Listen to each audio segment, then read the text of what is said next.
Olá, pessoal do canal Contos Noturnos Brasil. Aqui é o Bruno novamente, e hoje tem um relato que vai arrepiar até a alma mais corajosa. Então, preparem-se.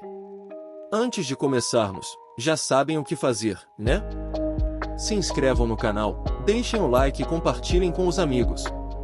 O que vou contar hoje vai mexer com sua cabeça, te fazer olhar para as sombras de outro jeito.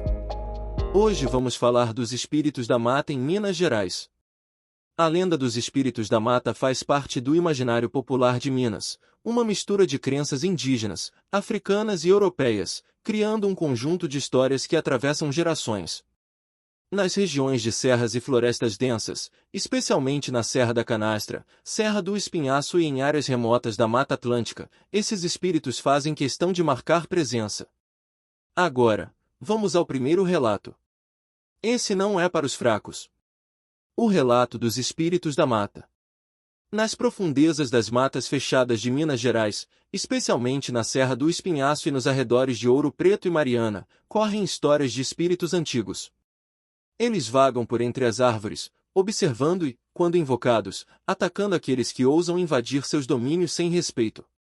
Esses espíritos são conhecidos como encantados ou guardiões da mata, e protegem segredos antigos, muito antes da chegada dos colonizadores.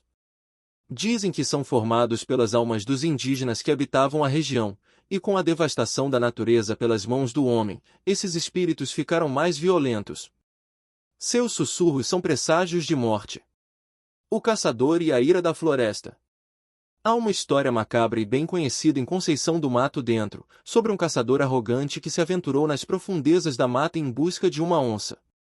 Ele ignorou todos os avisos de que aquela floresta não era lugar para humanos e partiu, achando que nada poderia detê-lo. O que ele não sabia é que, naquela noite, não seria a onça que o caçaria. Ao entrar na mata, o ar começou a pesar.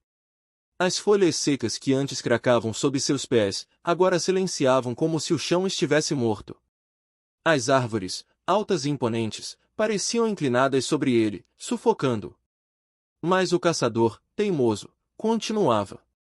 Foi então que ele começou a ver sombras, vultos rápidos que se moviam na sua visão periférica, quase como se as árvores o estivessem vigiando. Conforme avançava, uma risada leve, como de criança, ecoou entre as árvores. Mas não havia ninguém. O caçador parou e, num sobressalto, viu uma figura.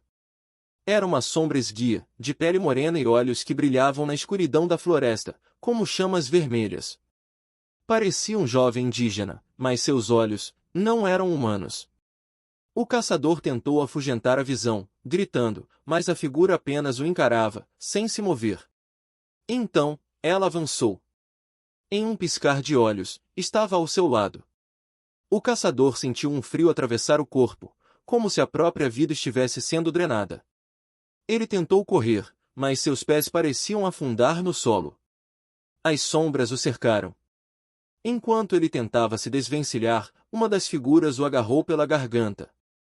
As unhas, afiadas como garras, perfuraram sua pele. Os espíritos da mata não queriam apenas assustá-lo, eles estavam ali para devorar sua alma.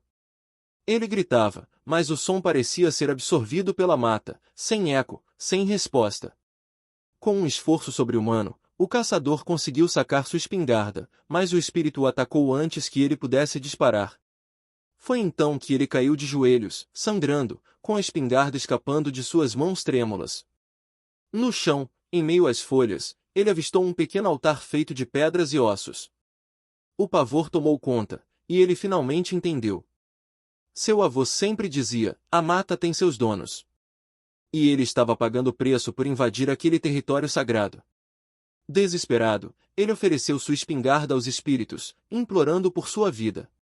O vento cessou. As sombras recuaram, e a mata ficou em um silêncio mortal. Quando ele finalmente saiu da floresta, dias depois, estava um homem diferente. Pálido, doente, como se sua alma tivesse sido drenada. Ele nunca mais entrou na mata. Mas, antes de morrer, sempre repetia a mesma frase, eles ainda estão me vigiando. Os antigos contam que os espíritos da mata se manifestam de muitas formas, como sombras, sussurros e até animais que observam os intrusos. Garimpeiros e caçadores que ousam desrespeitar a floresta muitas vezes relatam avistamentos de figuras estranhas à noite, criaturas que parecem metade homem, metade espírito, ou animais que caminham como humanos. Além das visões, dizem que os espíritos atacam. Há relatos de corpos encontrados na mata sem explicação, com marcas profundas e misteriosas, como se algo ou alguém os tivesse dilacerado. Para quem ouve suas vozes sussurrantes ou risadas distantes, o fim é sempre sombrio. Agora, meus amigos, lembrem-se, se um dia estiverem nas profundezas de uma mata e sentirem que estão sendo observados, não é sua imaginação. São os espíritos da mata. Segundo relato pessoal. Agora, senta, apaga a luz e se prepara. A Floresta dos Mortos. Essa história se passa nas imensas matas da Serra do Cipó, uma das áreas mais remotas e assombradas de Minas Gerais. A lenda que circula entre os moradores mais antigos é que, bem no coração dessas florestas densas, existe um lugar conhecido como a Floresta dos Mortos. Dizem que é um lugar amaldiçoado, onde ninguém volta a se entrar. Essa área específica é evitada até pelos animais. Não se ouvem pássaros, nem o vento balança as árvores. É um lugar onde a própria natureza parece morta, envolta numa névoa constante. Moradores da região contam que aqueles que se aventuram por lá acabam desaparecendo para sempre, capturados pelos espíritos da mata, guardiões desse território sombrio.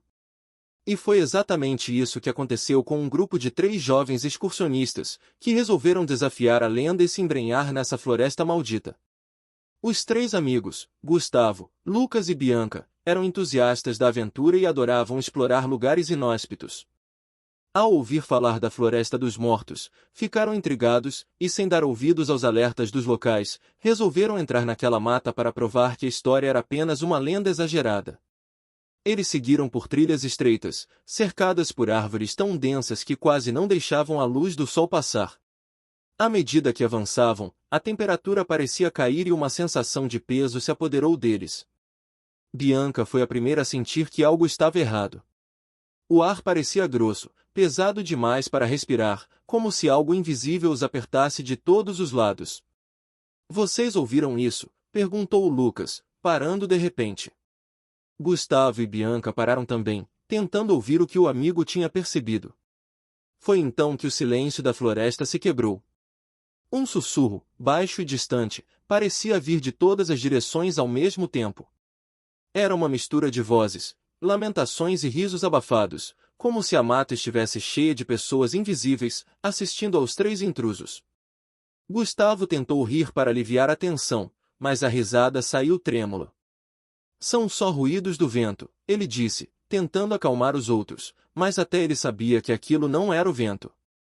As sombras começaram a se mexer. À medida que caminhavam mais fundo, algo bizarro começou a acontecer. As árvores pareciam se mover, bloqueando o caminho de volta. O grupo logo percebeu que estavam presos. A mata estava viva e se fechava ao redor deles. E foi nesse momento que eles apareceram. Saindo de trás das árvores, surgiram figuras translúcidas, quase indistinguíveis no meio da névoa. Eram altos, de pele pálida, com rostos que pareciam deformados, como se tivessem sofrido algum tipo de tortura eterna. Os olhos, 2 pontos negros e vazios, brilhavam na escuridão. Os espíritos da mata não estavam ali para observá-los. Estavam ali para caçá-los. "Corre!", gritou Gustavo, mas não havia mais para onde correr. Lucas foi o primeiro a ser atacado.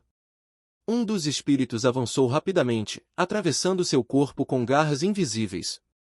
Lucas caiu no chão, tremendo, os olhos arregalados de terror.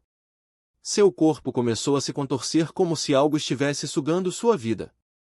O grito que saiu de sua boca não era humano, era um lamento, um som de dor infinita.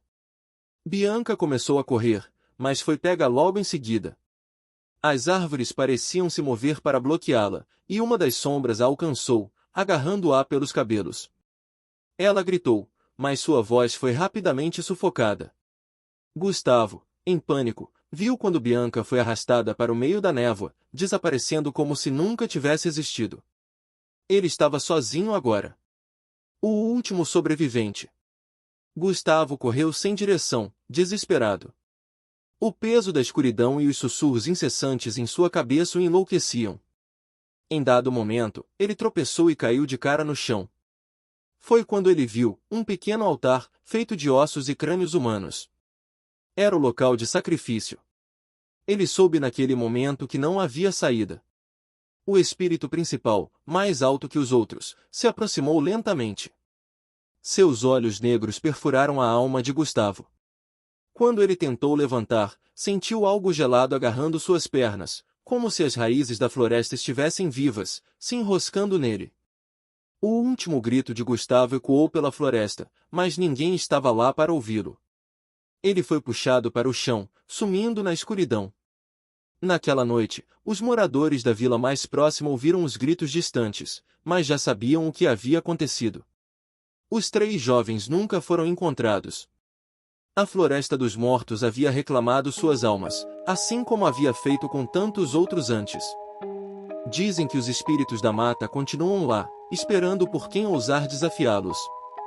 Eles não perdoam. Eles devoram. E esse foi o relato de hoje, pessoal.